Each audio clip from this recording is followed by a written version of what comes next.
এলেন মহারানী। তা বলি, বন্ধু বান্ধবের সঙ্গে একা একা ঘুরতে গেছিলে কেন আমার বাবুটাকে না নিয়ে? আরে আমি তোমাকে বললাম তো, স্কুলের ফেয়ারওয়েলে গিয়েছিল।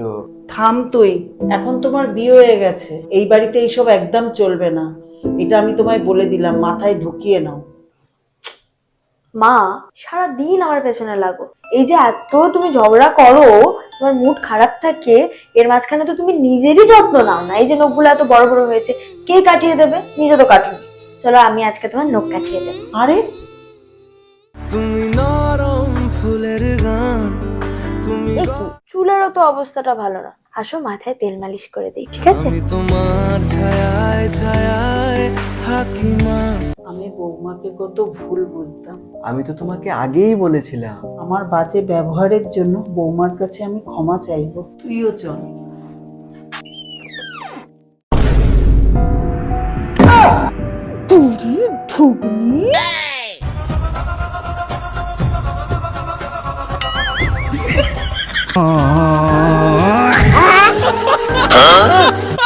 আমাকে ক্ষমা করে দাও।